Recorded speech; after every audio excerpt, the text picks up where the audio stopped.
This is Wrestle Theme Reviews with Corncheck and File 91E. Welcome everyone to another edition of Wrestle Theme Reviews. I'm Corncheck. And I'm File 91E.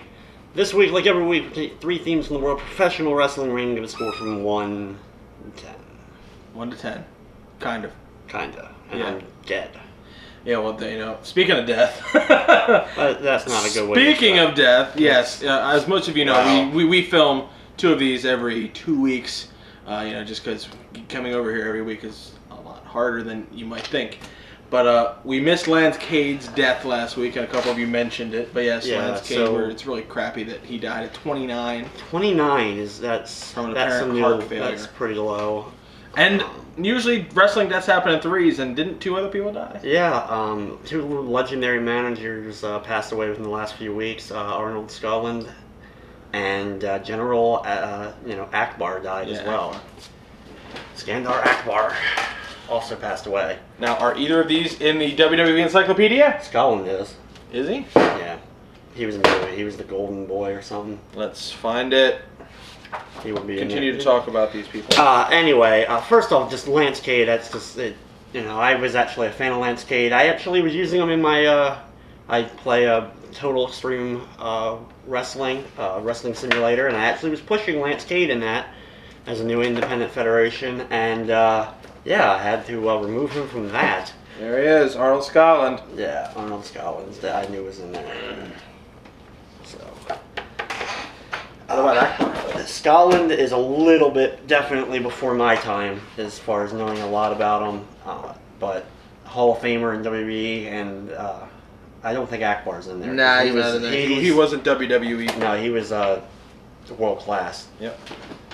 But anyway, rest in peace to all those. Hopefully that is the end for deaths. It's 3. That's not cool. We don't need. There was also a death of an independent wrestler, a trainee. I read a story on. You may have read that story as well. Basically, his trainer beat the living shit out of him to the point that he died. So That's messed up. yeah, So anyway, you want to get onto the actual theme? Yeah, let's get some good mojo going and hit that button.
That was Dr. Death Steve Williams, his first WWE theme, and got this encyclopedia, so he's going to use it to his Continue to talk about Dr. Death Steve. Anyway, Dr. Death Steve Williams actually was a very talented wrestler. Oh my God, Santa Claus is in here. Yeah, I'm sure he is.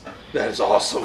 Anyway, as both an amateur and in pro wrestling, from the great state of Oklahoma, so they had to team him up with JR. From Norman, Oklahoma. 6'1", 285 pounds, active between 90 to 99 and 2000 to present. So, between those. Yeah. Okay. His signature move was the Oklahoma Stampede. Oh, I didn't know that already. Which is this Anyway. What was it? The running power slam? The turnbuckle power slam? Yeah, that's the Oklahoma Stampede. Yeah.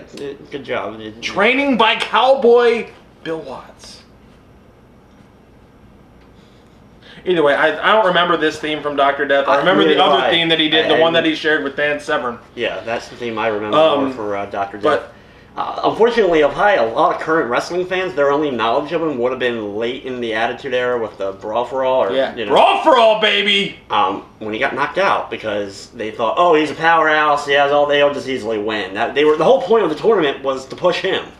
And didn't happen. He wasn't trained to be a boxer at that point. He was already older in his career. Bart Gunn wound up getting pushed. Bart Gunn ends up winning the whole thing, But no, Butterbean won the whole thing. No, Butterbean was not part of the tournament. Oh, so he was like the main That was boss? just, they were like, oh, we have a winner who won in a boxing match. Let's get his ass kicked by a professional boxer. And that's what happened. That was bad. They already had used Butterbean with Mark Miron or whatever. Anyway, Dr. Death Steve Williams. A lot of people don't know a lot of the great stuff he actually was able to do. Japan, he was crazy. That's some of the best stuff to look up. He also did some stuff with ECW, as well as WCW, NWA.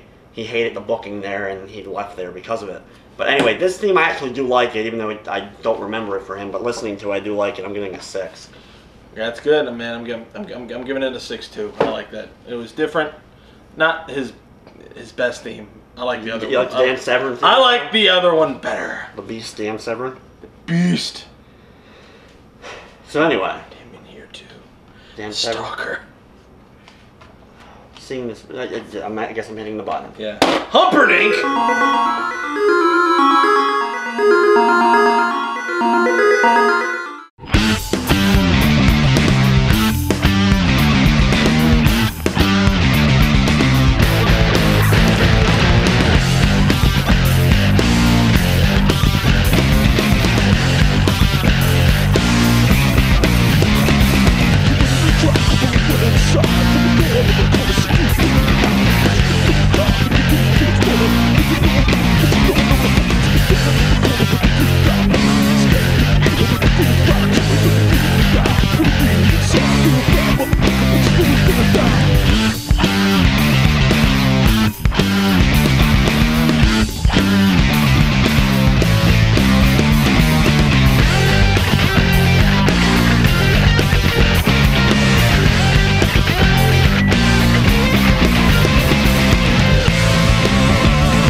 And that was Just Incredible's first WWE theme. It sucks. You don't remember it. No, well, no, they probably do remember. I got everything I ever wanted. It's not X Factor. That wasn't X Factor's theme. I know you had X Factor.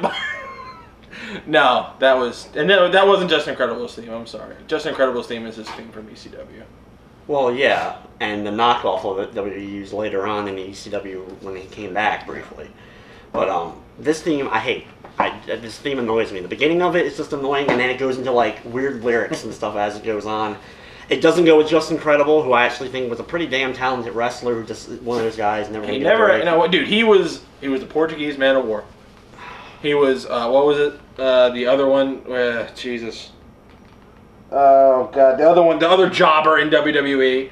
When they took off the mask, then he went to ECW. His regular name, PJ Polacco. Yeah, there you go. Yeah, PJ Polacco, and then he went to ECW, became really good.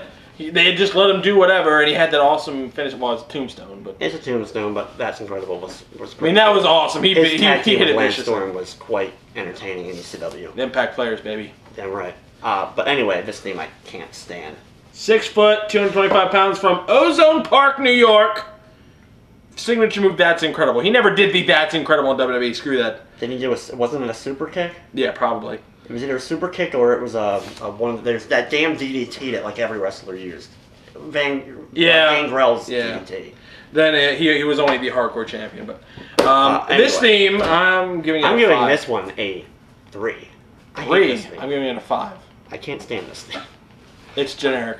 You can give it to anybody. You can give it to Cody Rhodes and still be... No, because Cody Rhodes deserves much better themes than this. Hey, he has it, but he also had that stupid Cody Rhodes theme from last week. That theme was awesome. Yeah, okay.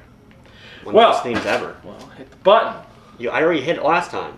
Did you? Yeah, while you were looking for Just Incredible in the book. Alright.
And that was the Maestro's WCW theme, which I'm glad you didn't find in the WWE Encyclopedia, since it wasn't from WWE.